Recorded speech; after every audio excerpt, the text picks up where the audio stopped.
है आप सभी का एक बार फिर। आप देख रहे हैं किस्सा कुर्सी का, और अब हम बात करने जा रहे हैं देश के सबसे बड़े सूबे उत्तर प्रदेश की राजनीति की। 2024 की जीत की पिच यूपी में ही तैयार होगी।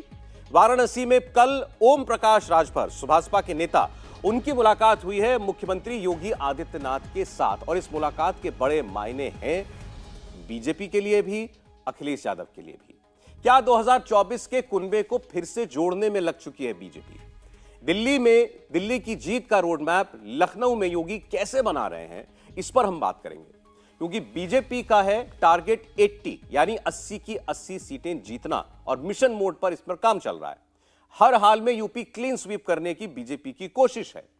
मिशन अगर 80 सीटों का है तो तैयारी भी 100% जरूरी है। ऐसे में क्या ओम प्रकाश राजभर से कोई बात बन गई है? राजभर यूपी में इतना जरूरी क्यों हो गए हैं? किन किन सीटों को साधने के लिए योगी और राजभर का साथ आना बीजेपी के लिए जरूरी है, इसे हम समझेंगे। लेकिन पहले आपको इस मुलाकात पर ओम प्रकाश राजभर की बात सुननी चाहिए। यह देश गठबंधन के दौर से गुजर रहा है। आपने पिछली बार देखा, भारतीय जनता पार्टी की सरकार बनी, 38 दलों के गठबंधन से सरकार बनी। अभी तमाम स्टेटों के चुनाव हो रहे हैं, वहाँ भी गठबंधन को लेके ही चुनाव हो रहे हैं। तो ये कोई नया चीज़ नहीं है। भारतीय जनता पार्टी को मैं बार बार समझाने की कवायद में हूँ कि उत्तर प्रदेश में 80 पार्लियामेंट की सीट है, और 80 सीट में हर सीट पे 5 लाख, 6 लाख, 8 लाख तक अकेले अति पिछड़ा वोट है। कि कल तक मुझे कोई जानता नहीं था, कोई मानता नहीं था, और आज कम से कम इस लायक तो मैं हो गया कि बिना मांगे 2 सीट लोग दे रहे हैं। तो ये तो भारतीय समाज पार्टी के लिए एक अच्छी खबर है। इसके आगे वो बयान भी निकाल लें, वो भी हम सुनाएंगे। उनका ये भी कहना है कि दूसरे पक्ष के लिए कि सोनिया गांधी, अखिलेश यादव, मायावती, जयंत चौधरी, ये लोग साथ आकर बैठकर बात करें, उसके बाद फिर हम भी बात करेंगे। अभी तो उनकी योगी जी से मुलाकात हुई है। बहरहाल हमारे तीनों एक्सपर्ट्स जो है यूपी की नब्ज समझते हैं, और आपको बताएंगे ओम प्रकाश राजभर हस्ती क्या है और क्यों हर पार्टी चाहती है कि इनका साथ उनके साथ हो। लेकिन ये किसके साथ जाना चाहते हैं, एन वक्त तक ना शायद तय नहीं कर पाते, या तय करते हैं तो फिर उसको टालते रहते हैं आखिरी घड़ी तक, ताकि ज्यादा से ज्यादा वसूला जा सके। आपको बताते हैं ओम प्रकाश राजभर की राजनीति कहां है, इनका प्रभाव। बीजेपी के साथ जब ये रहे तब इनका प्रदर्शन कैसा रहा, बीजेपी का प्रदर्शन कैसा रहा, और ये दोनों जब अलग हुए तो किसको उसका नुकसान हुआ, ये आज यूपी की राजनीति को समझने के लिए जरूरी है। 2014 में बीजेपी और सुभाषपा का गठबंधन हुआ था। इसमें पूर्वांचल में बीजेपी को अच्छा फायदा मिला था। 2019 में जब राजभर साथ नहीं थे बीजेपी के लिए, 6 सीटों का सीधा सीधा नुकसान पूर्वांचल के अंदर माना जाता है कि राजभर के न होने की वजह से हुआ। अगर ये रहते साथ तो बीजेपी की यूपी की टैली 2019 की वो कुछ और हो सकती थी। शायद इसीलिए आज इस वक्त कोशिशें हो रही हैं कि राजभर बीजेपी के साथ आ जाएं। अगले आंकड़े पर आप चलते हैं, आपको बताते हैं कि ओम प्रकाश राजभर को साथ रहने या न रहने का कितना असर खुद अपने ऊपर पड़ता है। पहले इनके प्रभाव वाला इलाका आप देख लीजिए। ये 16 सीटों पर, जैसा अभी वो खुद कह रहे थे कि सभी सीटों पर कुछ ना कुछ % अति पिछड़ा वर्ग है, उनका समाज है जिस पर उनका कुछ होल्ड है। लेकिन उसमें ये तमाम सीटें आ जाती हैं, वाराणसी, जौनपुर, घोसी, लालगंज, गाजीपुर, अंबेडकर नगर, आजमगढ़, बलिया, चंदौली, प्रयागराज, फैजाबाद, गोरखपुर, इन सब जगहों पर कुछ ना कुछ अस्तित्व है उनका, कुछ प्रभाव है। इसीलिए आपने देखा समाजवादी पार्टी की भी लगातार कोशिशें रहती हैं कि वो उनके साथ मिलकर चुनाव लड़े, और ऐसा 2022 में आपने यूपी के चुनाव में देखा भी। आगे आपको बताते हैं राजभर साहब का अपना रिपोर्ट कार्ड क्या कहता है। 2017 में ये बीजेपी के साथ थे, 2022 में ये अलग हो गए थे। 2017 में 6 सीटों पर चुनाव लड़े थे गठबंधन में, 4 सीटें जीती थी, 6 में से 4। 2022 में ये अखिलेश यादव के गठबंधन में थे, इन्होंने 18 सीटें लड़ी, जीती 6। तो आप समझ सकते हैं स्ट्राइक रेट 6 में 4 बीजेपी के साथ और 18 में 6 अखिलेश यादव के साथ होने पर इनको मिला। तो ज्यादा सीटें तो इनको मिली, लेकिन स्ट्राइक रेट उनका गड़बड़ा गया। और ऐसे ही राजभर के गढ़ के अंदर भारतीय जनता पार्टी का क्या रिपोर्ट कार्ड रहा है, ये भी आप देख लीजिए।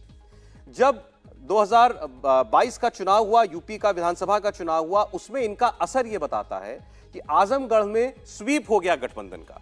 10 की 10 सीटें गठबंधन की, बीजेपी की 0। गाजीपुर में यहां भी स्वीप, गठबंधन की 60 सीटें, बीजेपी 0 हो गई। मऊ में 3-1 का आंकड़ा रहा गठबंधन के फेवर में, जौनपुर में 5-2 का और बलिया में 3-2 का। तो ये आंकड़े साफ बताते हैं कि ओम प्रकाश राजभर का प्रभाव है, वो ये बात जानते हैं और इसीलिए बार्गेन करने की परिस्थिति में हैं। इस बार ये जो मुलाकात हुई, आपको क्या लग रहा है रुख उनका? नहीं, रुख तो बड़ा स्पष्ट है।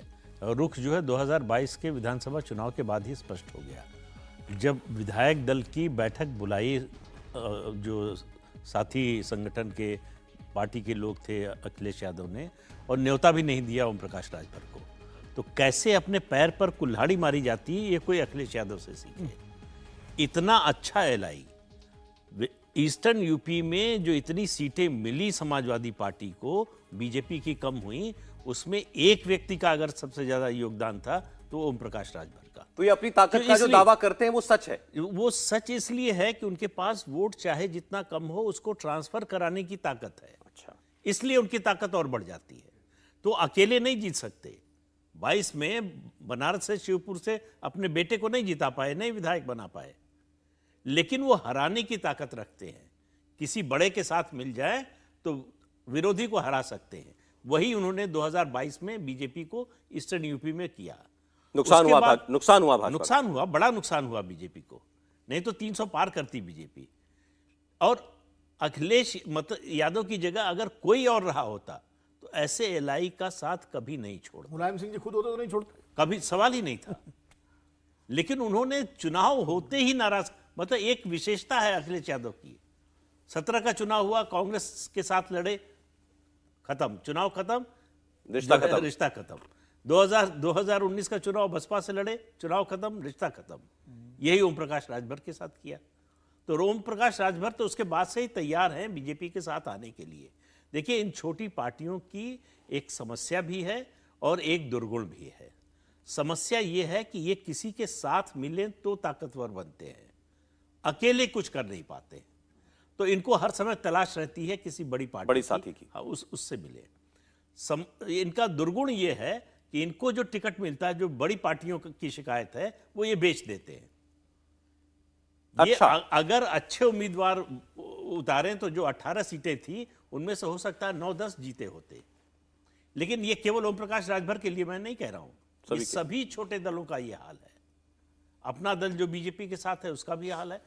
पूरे देश में देख लीजिए, जितने ये छोटे दल हैं विधानसभा में 5, 10, 15 सीट वाले, वो सब 2015 में बीजेपी के एलाइज की जो बड़ी हार हुई, उसमें एक बड़ा कारण ये था कि सबने अपने टिकट बेचे। अब इसको जरा लोकसभा के नजरिए से देखना चाहते हैं। लोकसभा चुनाव से पहले सुभाषपा, भाजपा, अपना दल, निषाद पार्टी और एक पार्टी शायद और जिसकी चर्चा की जा रही थी वो पार्टी है, ये 5-6 पार्टियों का गठबंधन, तो ये अपने आप में एक फॉर्मिडेबल कॉम्बिनेशन बनता दिख रहा है। निश्चित रूप से एक अम्ब्रेला जो है वो बनता है, जिसमें भारतीय जनता पार्टी के नेतृत्व में, और ये भारतीय जनता पार्टी की तारीफ है कि वो मतलब इस तरह का अम्ब्रेला कामयाबी से बना लेती है, जबकि दूसरे दल इस तरह से नहीं बना पाते। अब देखिए, अगर उसमें ओम प्रकाश राजभर हों, उसमें संजय निषाद तो हैं, उनकी निषाद पार्टी है, अपना दल साथ में है ही, वो महान दल के जो केशव देव मौर्य है उनसे भी शायद बातचीत हो रही होगी, उनका भी थोड़ा बहुत प्रभाव अपने क्षेत्र में है। इस तरह की 4-5 जो छोटी छोटी पार्टियां, जिलों की पार्टियां हैं, 4 जिलों 3 जिलों के, तो जैसा प्रदीप जी ने कहा कि उनकी ताकत क्या है, उनकी ताकत यह है कि एड ऑन करते हैं, वो अपना वोट जो है ट्रांसफर करा के बड़ी पार्टी के वोट में एड ऑन करते हैं, और अपना जो कैंडिडेट उनका होता है वहाँ वो बड़ी पार्टी के वोट के सारे निकाल लेती हैं। भाई अनुप्रिया पटेल की जो अपना दल है, सोनीलाल पटेल उसके नेता हुआ करते थे, तो उनका भी यही था, वो अपना ट्रांसफर करा देते थे। सवाल ये है कि जो जैसा कि अखिलेश जी के बारे में कहा कि अब जिसके साथ आप चुनाव लड़े, और मुझे तो याद है ओम प्रकाश राजभर अखिलेश जी से ज़्यादा, अखिलेश जी के एक तरह से सिपहसालार के रूप में सबसे ज़्यादा बोल रहे थे। सबसे ज़्यादा हमले बीजेपी में अगर कोई कर रहा था तो ओम प्रकाश राजभर कर रहे थे। बाद में स्वामी प्रसाद मौर्य आए और लग रहा था कि ये एक बड़ा कोलिशन बन जाएगा, लेकिन मुझे भी आश्चर्य हुआ था जब अखिलेश जी ने सारे अपने एलाइज की बैठक बुलाई तो उसमें ओम प्रकाश राजभर को नहीं बुलाया। अब क्यों नहीं बुलाया? एक ट्राइड एंड टेस्टेड एलाई को उन्होंने छोड़ दिया, जिसका एक अति पिछड़ा नहीं बुलाया, कहा गाड़ी जो दी है वापस कर दो। हाँ, मतलब इतने छोटे स्तर पर चले गए। उत्तर प्रदेश अखिलेश यादव ने उनको गाड़ी दे रखी थी, वो गाड़ी वापस कहा कि वापस करो। अच्छा, मतलब कहने का ये जो है बहुत ही इस बात को समझ से परे है। और एक चीज बताऊं आपको, उत्तर प्रदेश में जो अति पिछड़ा वोट है वो बहुत निर्णायक वोट है, और भारतीय जनता पार्टी ने अपनी सोशल इंजीनियरिंग से उस अति पिछड़े वोट को अपने साथ जोड़ा है, जो कभी लोक दल का या मुलायम सिंह यादव के साथ रहता था या बीएसपी में था। वो दलित वोट सब चर्चा करते हैं, लेकिन सबसे बड़ी ताकत उत्तर प्रदेश में जो है, जो गैर यादव अति पिछड़ा वोट है, वो जो बीजेपी के साथ आया है वो। अच्छा, लोकसभा में देखिए 2014 में 71 सीटें 71+2 थी और 2019 में आते आते ये 62+2 हो गई एलआई के साथ। तो ये जो कमी आई, जाहिर है इसके पीछे वो गठबंधन तो था ही जो हुआ था मायावती अखिलेश यादव का, जयंत चौधरी का, लेकिन सुभाषपा जैसी पार्टियों का भी उसमें ना रहना, ये बड़े चुनाव में भी छोटी पार्टियां उतना प्रभाव डालती हैं क्या? नहीं, निश्चित तौर पर प्रभाव डालती हैं। और देखिए यहाँ 2-3 चीज़ें हैं जो बड़ी स्पष्ट हैं। एक तो इसको समझिए कि ये पूर्वांचल योगी और मोदी दोनों का घर है, बनारस और गोरखपुर। इसको सुभाषपा का अगर आधार क्षेत्र समझिए तो बनारस और गोरखपुर के बीच में राजभर जी का प्रभाव है उन 5 जिलों में। और उन 5 जिलों में वो थोड़ा बड़बोले हैं तो 5-6 लाख बोल गए, लेकिन 50,000 से लेके 1 लाख तक का वोट है और कहीं कहीं 40,000 30,000 वोट हैं। उन सीटों पर राजभर के साथ भारतीय जनता पार्टी के जुड़ते ही दूसरा गठबंधन पूरी तरह से साफ हो जाएगा। और ये वो ताकत है जिसको भारतीय जनता पार्टी समझ रही है। और हम लोग यहाँ कहा जाता है ना कि कहते हैं 52 बीघा पुदीने की खेती हो रही है। इसका मतलब कि खेत तो बहुत है, हो क्या रहा है या फिर हवा हवाई है। तो इन पार्टियों का जो है वो स्थिति यही रहती है कि वहां जाते हैं तो 52 बीघा पुदीना ही हो जाता है, उपजाऊ नहीं रह जाता। आपके पास उपजाऊ जमीन है तो 1 बीघा में भी बड़ा बढ़िया फसल हो जाएगी, और नहीं तो बलुई मिट्टी है उसमें कुछ हो ही नहीं रहा है। तो ये बलुई मिट्टी वाला आधार है इनका। ये जब जुड़ते हैं जहां उपजाऊ मिट्टी के साथ, तब इनको परिणाम मिलता है। और एक बात और मैं बता दूं, अपना दल की अनुप्रिया पटेल इस वक्त तो बहुत बड़ी नेता हो गई हैं। कई बार खबर उबर आती है, बाइट वाइट देते हुए दिखता है कि लगता है कि पार्टी छोड़ देंगी। उनके पिताजी सोनेलाल पटेल इतने बड़े नेता रहे, और हम लोग तो उसे इलाहाबाद देखे थे, पीडी टंडन पार्क में बड़ी भयानक लाठीचार्ज हुई थी, बड़ा पिटे थे ये और अतीक अहमद, दोनों बहुत पिटे थे। कभी जीवन में जनप्रतिनिधि नहीं बन पाए, कभी बन ही नहीं पाए। तो ये भी इन छोटी पार्टियों को ध्यान में रखना पड़ेगा कि यकीनन ये चुनाव जीतते हैं, लेकिन तब जीतते हैं जब बड़ा बटखरा। ओम प्रकाश राजभर ही कभी ग्राम प्रधान का चुनाव नहीं जीत पाए। 4 सीटें जीते, कैबिनेट मिनिस्टर सीधे बना दिया, बाकी 4 विधायकों को सरकारी पद दे दिए, तब भी तो वो ठीक है। जैसा आपने बताया भी उनको बड़ी पार्टी का साथ चाहिए, तो बड़ी पार्टी को फायदा भी देते हैं, अकेले कुछ नहीं है। लेकिन अपने बेटे को चुनाव शायद टिकट दिलवाना चाहते हैं ये गोसी से। हाँ, हो सकता है। तो उन्होंने बता दिया कि 2 सीट देने को तैयार हैं। ये तो मतलब 2 से वो संतुष्ट नहीं है। नहीं, उससे ज्यादा का तो सवाल नहीं है। चूंकि अनुप्रिया पटेल को 2 सीटें मिली हुई हैं, तो इसलिए उन्होंने दिखाया होगा कि देखिए 22 में हमने ये किया, हमारी अब ताकत इतनी हो गई है, तो 2 सीट तो 1 या 2 सीट पर होगा। इसमें समझौता ये भी होता है कई बार कि अच्छा ठीक है, आपको सीट 2 दे देंगे, लेकिन 1 पर कैंडिडेट हमारा होगा। जो है, अगर तुम भागोगे तो एक वो कम से कम हमारा अपना रहेगा। अनुप्रिया पटेल का क्या है, अनुप्रिया पटेल के जो जाति आधार है उसका विस्तार उत्तर प्रदेश में बहुत, मतलब राजभर की तुलना में ज्यादा है। ठीक है। वो कानपुर बेल्ट से लेके बरेली बेल्ट, पीलीभीत और पूर्वांचल तक और बुंदेलखंड तक, लगभग पश्चिमी उत्तर प्रदेश छोड़ के पूरे उत्तर प्रदेश में उसका विस्तार नहीं, है। लेकिन उसका प्रभाव नहीं, उसका वो अलग प्रभाव बात है। सिर्फ मिर्जापुर से और प्रयागराज और उसका प्रभाव तो कानपुर में नहीं। चलिए इससे आगे बढ़ते, पूर्वांचल में हमने पिछड़े वोट की बात की है और इन छोटी पार्टियों का महत्व, और ओम प्रकाश राजभर और मुख्यमंत्री योगी आदित्यनाथ की मुलाकात के क्या मायने, आपने समझा कितना इंपॉर्टेंट ये हो सकता है अगर ये साथ में तब्दील हो जाए तो। अब जो बार बार चर्चा चलती है वो ये कि आखिर मुसलमान जो वोटर है वो क्या सोच रहा है, और यूपी जैसे बड़े प्रदेश में भारतीय जनता पार्टी कोई कसर छोड़ना नहीं चाहती। भाई ये भले इस वर्ग से बहुत वोट नहीं मिलता, ये वो जानते हैं, लेकिन कोशिशें अपनी कम बंद नहीं कर रहे, कोशिशें लगातार बढ़ा रहे हैं, यहां से जो भी वोट और मिल सकता हो वो मिले। और इसके लिए एक बड़ा आउटरीच प्रोग्राम है, मुस्लिम इलाकों में जाकर के कैंपेन करने का। प्रधानमंत्री 2-3 बार इस बारे में विषय में कह भी चुके हैं कि केंद्र और राज्य की योजनाएं जो हैं उनका लाभ आप बताइए। और इसमें खास करके जो 18 लाख प्रधानमंत्री आवास बने हैं केंद्र सरकार की योजना से, वो जो मुसलमानों को ये 18 लाख घर मिले हैं उन तक स्पेसिफिकली पहुंचने की बात है। बीजेपी को लगता है ये कम से कम वो जो लाभार्थी है जिसको मोदी सरकार की योजना से एक मकान मिल गया है, घर मिल गया है, वो हमारा साथ देगा, लेकिन उसको उस तक पहुंचने की बात है। और ऐसे ही आप देख लें, अगर पश्चिमी उत्तर प्रदेश में तो आप जानते ही हैं, पश्चिमी उत्तर प्रदेश में रोहिलखंड में तो बड़ा असर है मुस्लिम वोटर का, और यहीं पर जो है अपनी ताकत मुस्लिम वोटर दिखाता भी है। सहारनपुर मुजफ्फरनगर वाली बेल्ट जो है मेरठ से होते हुए बागपत अलीगढ़ और उधर संभल रामपुर मुरादाबाद अमरोहा वो सारी बेल्ट, ये पूरा ये मुस्लिम बहुल इलाका है, मुस्लिम आधार काफी है यहाँ पर वोट का। और बीजेपी चाहती है कि इस बार कोई उनसे छूटे ना, और कोशिश यही है कि योजनाओं का लाभ जिन जिन को मिला है उन तक पहुंचा जाए। अब 21 सितंबर को 21 जून को योग दिवस जब होता है तो मदरसों के अंदर योग कराया जाएगा। 900 मदरसे जो हैं इसके लिए चिन्हित किए गए हैं। विधानसभाओं में कार्यक्रम किए जाएंगे जहां जहां पर मुस्लिम मतदाता काफी है, मदरसे हों, दरगाहें हों, वहां पर उस्तादों के साथ, सूफी संतों के साथ योग की बात की जाएगी। मन की बात की 1 लाख उर्दू कॉपियां छपी हैं जो कि बांटी जाने वाली हैं, और यूथ से जो है सीधा कनेक्ट करके उनको नरेंद्र मोदी की पॉलिसीज के बारे में और नरेंद्र मोदी और योगी का दोनों का होना क्यों जरूरी है ये बताया जाएगा। इसके अलावा जो प्रोफेशनल मुस्लिम्स है, इन्फ्लुएंशियल सेगमेंट है मुस्लिम समुदाय का, उन तक अपनी बात पहुंचाने की बात कही गई है। और कुछ मुद्दे ऐसे आए यूपी के अंदर खास तौर पर जब लगा कि शायद रिएक्शन आएगा बहुत ज्यादा सामने से, मुस्लिम आबादी का रिएक्शन होगा, लेकिन वो वैसा रिएक्शन नहीं आया। जैसे आप देखें राम मंदिर का फैसला आया, सबसे बड़ी बात थी, बिल्कुल शांति रही। धारा 370 जब हटी, कोई विरोध प्रदर्शन यूपी में आपको देखने को नहीं मिले। ट्रिपल तलाक का मुद्दा आया, लाउड स्पीकर का मुद्दा बहुत बड़ा मुद्दा था। योगी आदित्यनाथ ने साफ साफ कहा था कि जो परिसर है किसी भी रिलीजियस स्थल का, धार्मिक स्थल का, चाहे मंदिर हो, चाहे मस्जिद, चाहे कुछ और हो, लाउड स्पीकर लगेगा तो आवाज अंदर तक ही रहनी चाहिए, और नहीं तो लाउड स्पीकर उतारे गए, जगह जगह उतारे गए। लेकिन इस फैसले का स्वागत ही हुआ, सभी लोगों ने इसका स्वागत किया, मुस्लिम आबादी में भी इसका स्वागत किया गया। लव जिहाद का कानून बना, कोई तमाशा, कोई हंगामा नहीं हुआ। और निकाय चुनावों में इस बार बीजेपी को लगता है कि हमारा समर्थन मुस्लिम वर्ग के अंदर बढ़ा भी है। अब ये एक ऐसा टॉपिक है जिस पर चर्चा लगातार चलती है, लेकिन क्या मुसलमान यूपी में खास तौर पर मोदी जी और योगी जी दोनों को लेकर कुछ बदल रहा है?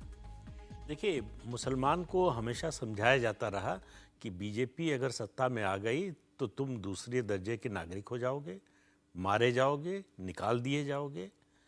फिर ये हुआ कि स्टेट में आ गई। सुरजेवाला ने ये बोला अभी हाँ, कि मुसलमान और बाकी माइनॉरिटी थर्ड रेट सिटीजन थे कर्नाटक में। सोच लीजिए, अभी तक है वो नैरेटिव। उसके बाद समझाया गया कि नहीं नहीं, राज्य में सत्ता में आने से कुछ नहीं, केंद्र में आएंगे तब करेंगे। केंद्र में आ गए तो कहा गया कि इनका बहुमत नहीं है ना, बाकी पार्टियां साथ में हैं इसलिए नहीं कर पा रहे हैं। तो 2 बार से बहुमत हो गया। फिर सरकार ने जो काम किया, पार्टी की विचारधारा कुछ भी हो सकती है, सरकार की कोई विचारधारा नहीं होनी चाहिए। सरकार के लिए हर नागरिक बराबर है, वोट देता है या नहीं देता है। नहीं तो ये बात कन्वे हो रही है क्या? नहीं, मुसलमानों के सामने समस्या ये हो गई है कि विरोध किस आधार पर करें, क्योंकि कोई भेदभाव नहीं हो रहा है। तो बातचीत में, जो पहले बातचीत भी करने को तैयार नहीं होते थे, अब वो ये बातचीत में मानते हैं, कहते हैं कि हाँ हमारे साथ कोई भेदभाव नहीं हुआ, हमारे लिए अच्छा हुआ है पहले से, लेकिन वोट नहीं देंगे। तो वो माइंडसेट बना हुआ है, लेकिन वो रेजिस्टेंस कम हो रहा वोट नहीं देंगे वाला माइंडसेट अभी भी है। हाँ, मोटे तौर पर, लेकिन वो धीरे धीरे जो है वो उसकी पकड़ कमजोर हो रही है। अब वो वोट में बदल जाएगा नहीं बदलेगा मुझे मालूम नहीं। सीधे शब्दों में पहले जो बैर था कि ये तो हमारे खिलाफ ही हैं, सवाल ही नहीं कि इनके बारे में सोचें। इनकी तो सुनेंगे ही नहीं। हाँ। ये अच्छा करें बुरा करें हमसे कोई मतलब नहीं, हम इनके खिलाफ ही रहें। अब इतना आ गया है कि देख ये काम ये ठीक कर रहे हैं। हाँ, काम ये ठीक कर रहे हैं। इनके खिलाफ बोलने के लिए हमारे पास ज्यादा कुछ नहीं है, लेकिन हम वोट नहीं देंगे। लेकिन ट्रिपल तलाक के बाद खासतौर से मुस्लिम महिलाओं में एक जरूर परिवर्तन आया। अब वो फिर वही सवाल उठता है कि वोट में कितना बदलेगा। वैसे इसको भी आप बात कीजिए मुस्लिम लीडर से, धर्मगुरुओं से, वो कहते हैं कि बीजेपी का शिगुफा है, मुस्लिम महिलाओं ने कोई वोट नहीं दिया, वो मानने को तैयार नहीं है इस बात को। वोट दिया कि नहीं, वही तो कर ज्यादा तो भाई ऐसी खबरें भी आई कि घर में कह दिया कि हम जो है बीजेपी को वोट देंगे, वोट देने ही नहीं जाने दिया।